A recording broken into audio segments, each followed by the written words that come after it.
Oi pessoal, bem-vindos a mais um vídeo do Circuito da Física.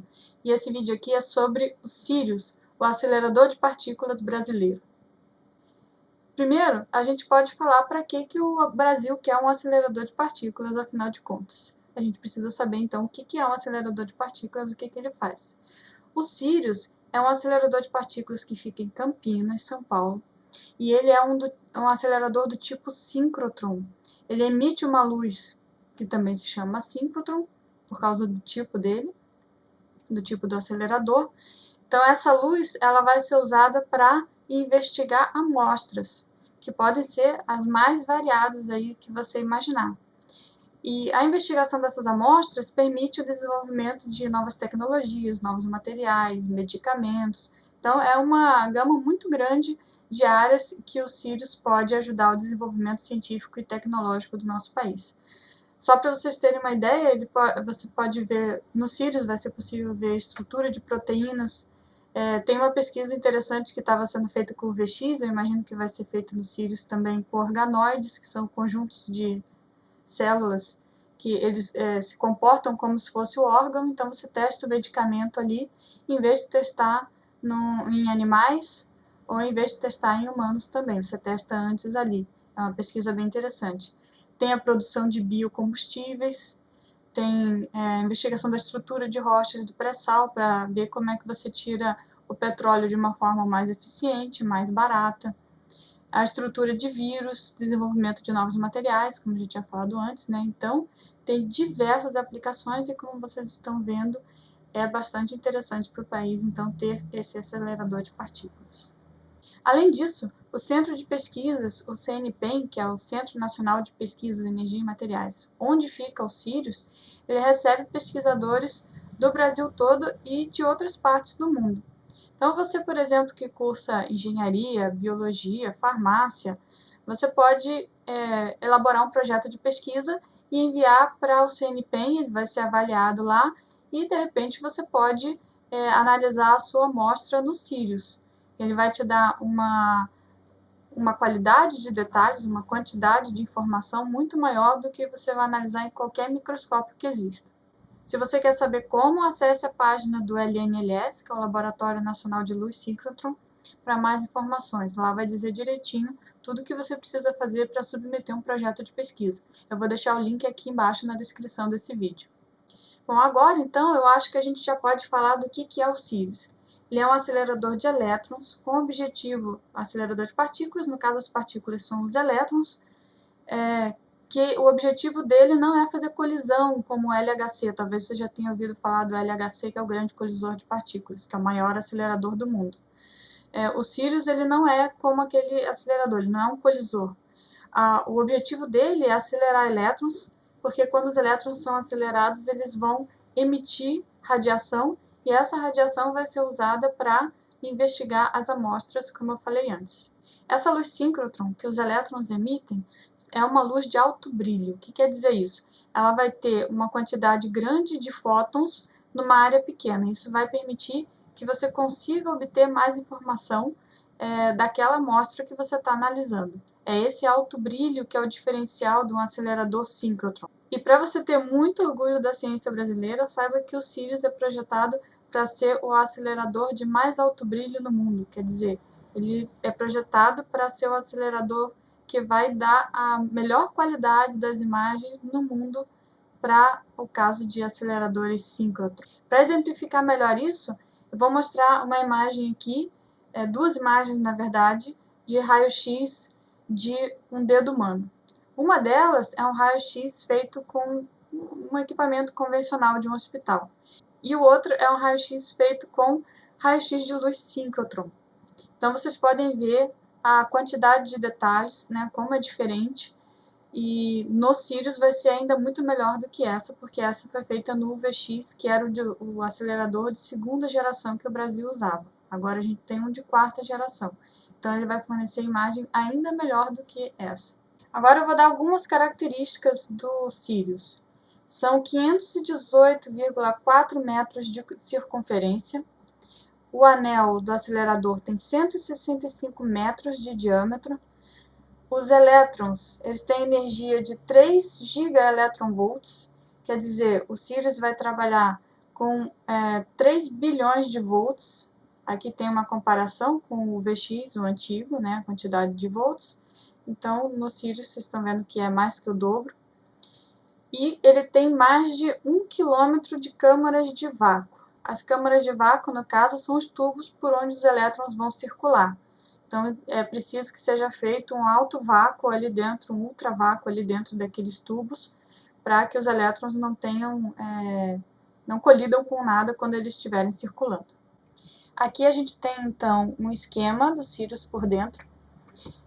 Aqui a gente tem o acelerador linear, o LINAC, e aqui a gente tem os dois anéis de armazenamento, o anel interno e o anel externo. Eu já vou mostrar um desenho para vocês em que eles estão marcados para vocês verem melhor.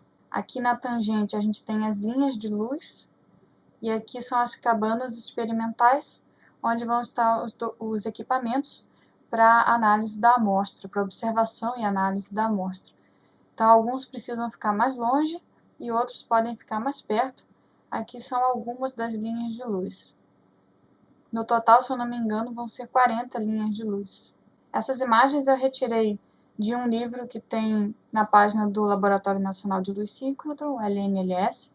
Eu vou deixar o link para vocês também aqui embaixo, lá tem tudo sobre o Sirius, vocês podem ler mais. Então aqui, como eu tinha falado, eu peguei o desenho que tinha lá e fiz uma marcação aqui dos dois aceleradores, né, do linear, do acelerador do booster em vermelho e do anel de armazenamento. Então, o que acontece aqui, gente? Aqui no LINAC, que é o acelerador linear, a gente vai ter aqui na ponta um canhão de elétrons. Então, o material quente vai liberar elétrons aqui. Esses elétrons vão ser acelerados por campos elétricos. E aí, eles vão ser jogados aqui para dentro do booster.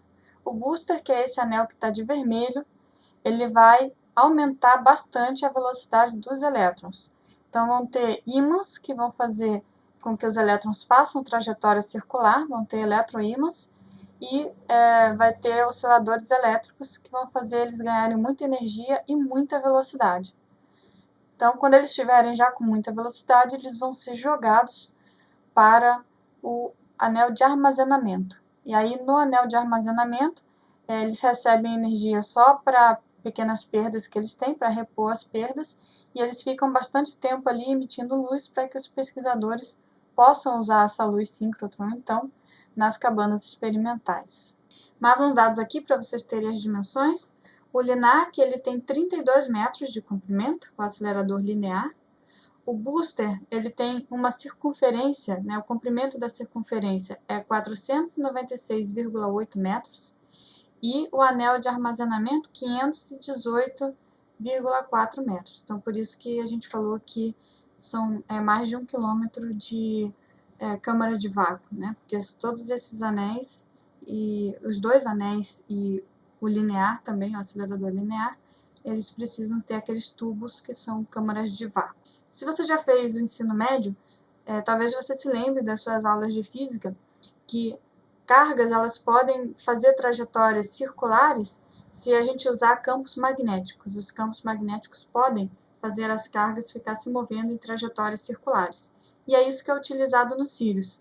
Ele tem uma rede magnética composta de ímãs dipolos, quadrupolos e sextupolos, que foram fabricados por uma empresa de Santa Catarina. Então, o Sirius está desenvolvendo tecnologia nacional de alto nível.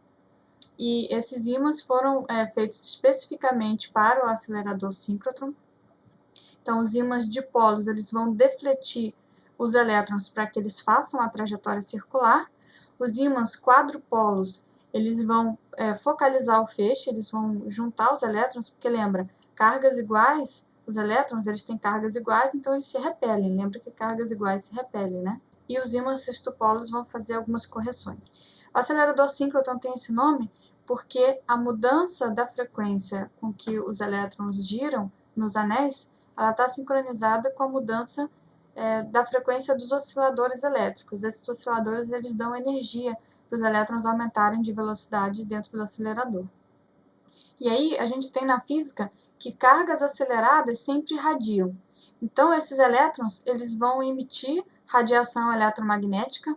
A gente fala luz síncrotron, mas o espectro dessas ondas eletromagnéticas emitidas pelos elétrons, ela vai do infravermelho até o raio-x. Então, tem vários comprimentos de onda que os pesquisadores podem usar para analisar amostras, inclusive luz visível. Como eu já falei para vocês, o Sirius é um acelerador síncrotron de 4ª geração, então ele é o tipo mais avançado que tem de acelerador síncrotron, e ele é projetado para ter o mais alto brilho do mundo, de todos os aceleradores, né? Mas isso torna ele uma joia da nossa ciência e da nossa tecnologia, que nos dá muito orgulho. Mas, além disso, ele é uma joia também da engenharia civil. Só algumas informações aqui, por exemplo, são 2 fundações, uma para o piso dos aceleradores e outra para a estrutura do prédio. Os pisos são muito planos, a diferença entre o ponto mais alto e o ponto mais baixo é só de 2 centímetros. A blindagem que abriga os aceleradores, ela é uma peça monolítica de concreto armado e as paredes podem chegar a ter 1,5 metro de espessura. Além de tudo isso, a gente pode falar também em custo. O custo total do Sirius foi de 585 milhões de dólares.